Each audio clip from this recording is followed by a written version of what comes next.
but you don't want to sound boring. Sometimes the obvious thing to play is a 2-5-1. Maybe you're playing an intro for a song, setting it up when performing solo, or maybe jamming with a vocalist, but you still want to make the chords interesting and surprising to the listener without sounding weird or random. In this video, I'm going to show you 10 simple ways that you can add passing chords, suspensions and chord fills to this simple but important progression. The kind of stuff that makes it much more fun to play and helps you be creative. Let's start with some solid extra chords before moving into fills and more advanced stuff like dim chords. The great thing about the 2-5-1 is that it has direction and it's giving us the sound of the key. 2-5-1 progression is named after the scale degrees. So in C major, it's D minor 7, G7 to C major 7. And the point is to have a progression that moves forward to the resolution on the 1 chord, which is then, in this case, also the tonic of the key. The problem is that this also makes it a little bit predictable, but often a little detour is enough to freshen it up. A simple one is to add an A7 as a new sound, and that way delay the G7 a little bit.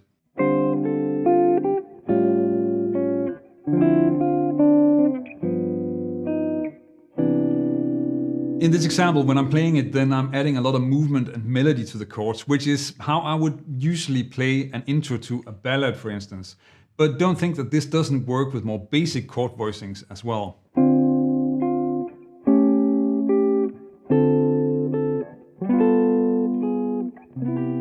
The A7 is a secondary dominant, and if you want to know more about secondary dominance, then I have a video about that, which I'll link to in the description of this video. The next option is a more advanced take on this concept. A tritone substitution is a version of a dominant that resolves down a half step. And check out how great that sounds in this example with the A flat 7 moving down to G7.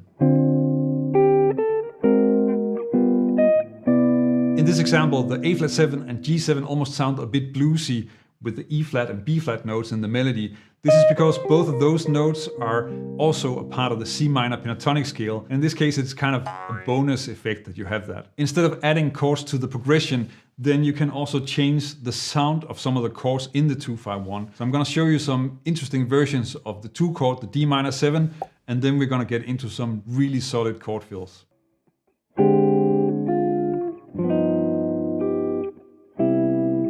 In this example, the D half diminished is a 2 chord that's borrowed from C minor, but that also makes it sort of nice and dark, plus the resolution to the C major 7 becomes even more bright and clear. And I think that point is often a little bit overlooked. What is important is how these chords sound in the context. An F major triad is maybe boring in C major, but at the same time, it's a lot more exotic and exciting in A major. Let's try another borrow chord, and this one I usually refer to as the most beautiful chord in C major. Major 7 chords are always great to use as reharmonizations because we hear them as already resolved, similar to how the C major 7 sounds in a 2-5-1. It wants to sound like a 1 chord, like a tonic, but when they're clearly not resolved and a part of a moving progression, then that's a little bit confusing to the ear, but in a nice way. Here's my favorite example of that.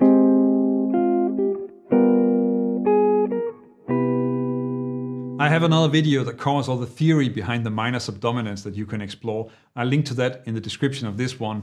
But first, check out this beautiful multifunctional major 7 chord. As I'm sure you all know, then Italian harmony is almost as good as Italian food.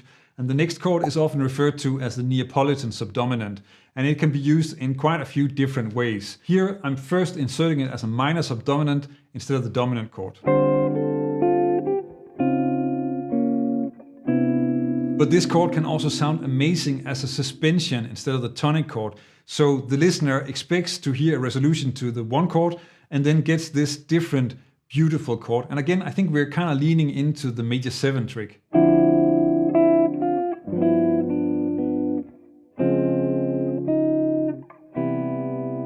And this is of course also the type of progression that sounds great even when you play it with 3-note shell voicings.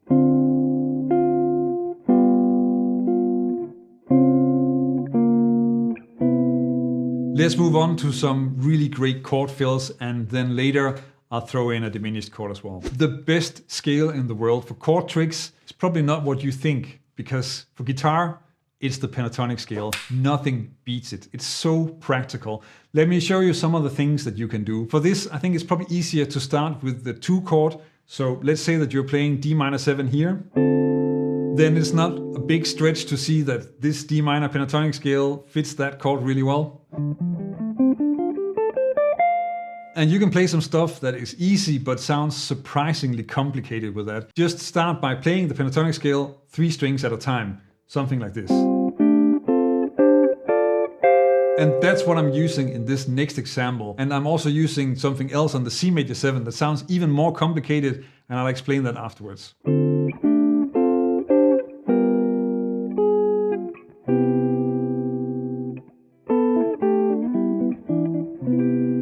The trick on the C major 7 is almost the same as on the D minor 7. I'm using E minor pentatonic over that chord. And the reason why that works so well is because if you look at the notes of C major 7, so C, E, G, and B, and the notes of E minor pentatonic, that would be E, G, A, B, and D, then they have a lot of notes in common. And the notes that are in the E minor pentatonic scale, but not in C major 7, are a 9th D and a 13th A. So both notes that sound great over the C major 7 chord. I'm playing the C major 7 here.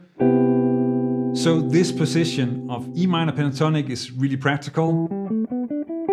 Now, of course, you can do the same thing. We just play this in 3-note chords.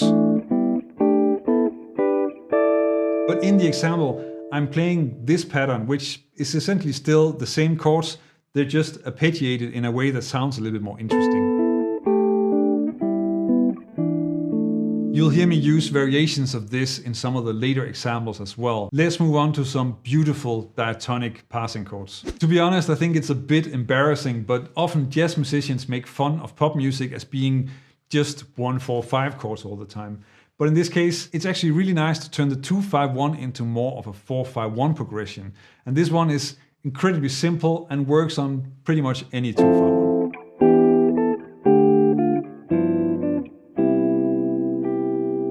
There is a slightly more complicated but equally beautiful version of this that also borrows some sounds as well. Besides the beautiful parallel minor chords in this example, then notice that I'm also using the pentatonic scale fills on the C major 7.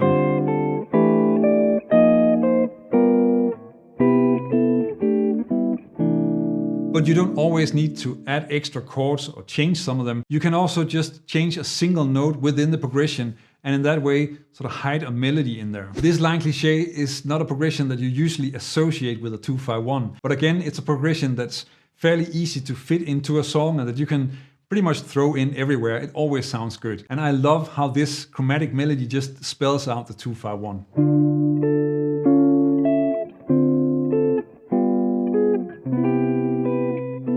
This next one is also a great sound, but it's a little bit more complicated and you have to be careful with just throwing it in at random. People keep telling me in YouTube comments that this chord doesn't exist, and luckily the chord doesn't care, and actually I don't care either because it sounds really great. Diminished suspensions are such a beautiful way to have a chord progression make a surprising twist.